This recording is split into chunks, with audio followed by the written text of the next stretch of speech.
Le nouveau code électoral béninois, 397 articles répartis en 7 livres, a été voté par l'Assemblée nationale le 3 septembre 2018. Au nombre des dispositions du test figure la question de caution à verser pour les législatives et la présidentielle. Le code électoral, la loi 2018-31, prévoit qu'il y a des cautionnements, des cautions désormais que chaque candidat devra payer.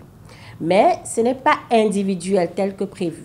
Pour aller aux élections présidentielles, par exemple, le candidat doit pouvoir verser dans le compte du Trésor public 250 millions de francs CFA pour prétendre aller aux élections présidentielles.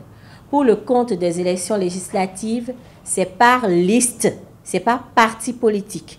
Donc désormais, le parti politique doit donner 249 millions. Chaque parti politique pour présenter ses candidatures. Et vous savez qu'on présente 83 titulaires et 83 suppléants. Et donc, ces 83 suppléants et 83 suppléants, titulaires et suppléants, doivent pouvoir donner, participer à la collecte de cet argent pour qu'on ait les 249 millions pour que le parti puisse les présenter aux élections. Donc, et puis pour les élections locales, communales, c'est désormais 10 000 francs CFA par candidat. La question des 10% reste aussi une innovation à laquelle il faut se conformer.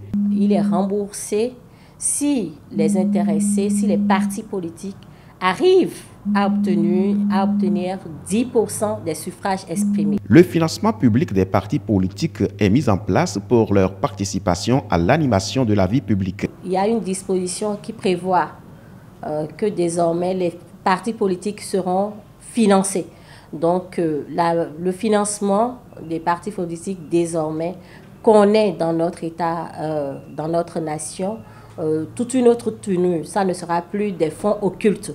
Désormais, il y a le financement public et le financement privé. Le financement public, c'est les financements, les subventions de l'État. Donc désormais, l'État doit pouvoir financer chaque parti politique.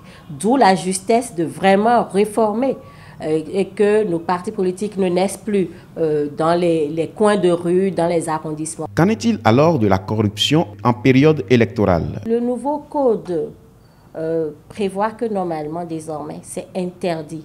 D'où, pour chaque parti politique, il faut pouvoir faire les comptes. Chaque parti politique doit avoir un mandataire et doit pouvoir avoir aussi des commissaires aux comptes pour pouvoir faire la reddition des comptes. Et ça, scrupuleusement, après les élections de 2019, vous allez voir. Les partis politiques qui ne se seraient pas mis en conformité avec ça, en désignant leur commissaire aux comptes et le mandataire, ils seront responsables. Toutes choses qui, à coup sûr, vont assainir l'environnement politique béninois.